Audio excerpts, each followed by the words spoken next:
धूप धीरे धीरे ढल रही थी और आकाश में हल्के सुनहरे बादल तैर रहे थे।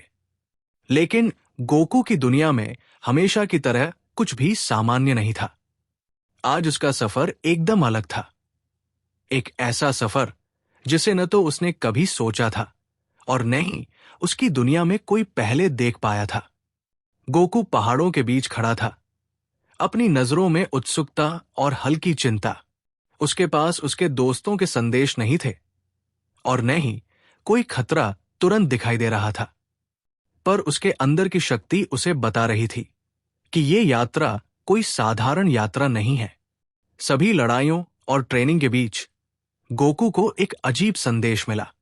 ये किसी सयन का संदेश नहीं था, न ही कोई जमीन का।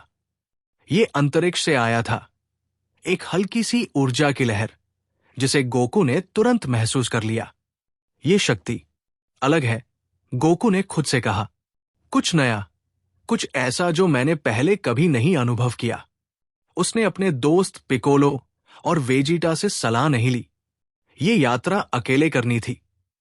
गोकू ने तुरंत अपनी उड़ान शक्ति का इस्तेमाल किया और उस ऊर्जा की दिशा में उड़ने लगा। अंतरिक्ष में तेजी से बढ़ते हुए उसने देखा कि वो एक अजीब ग्रह पर पहुंचने वाला था।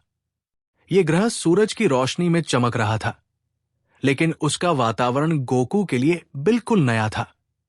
जैसे ही वो लैंडिंग करता है, उसे महसूस हुआ कि यहां की हवा और ऊर्जा उसके शरीर में अलग तरह की प्रतिक्रिया पैदा कर रही थी।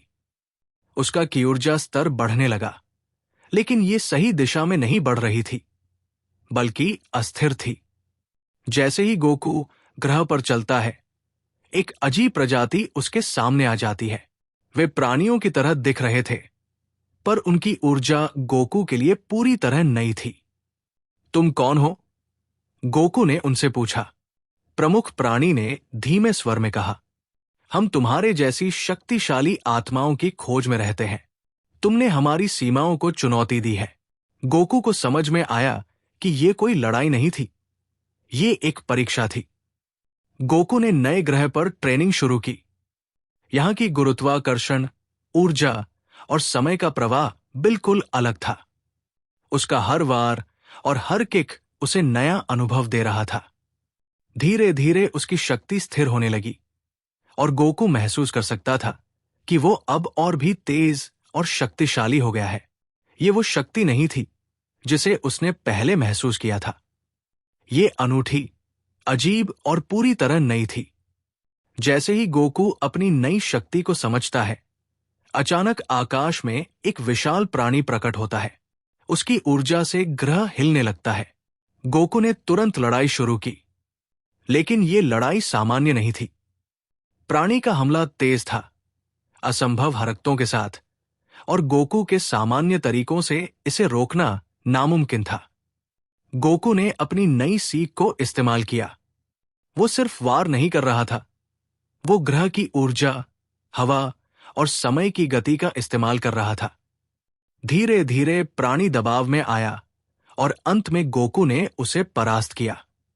लड़ाई के बाद गोकू थका हुआ, लेकिन उसे ये समझ में आया कि इस यात्रा का उद्देश्य सिर्फ शक्ति बढ़ाना नहीं था।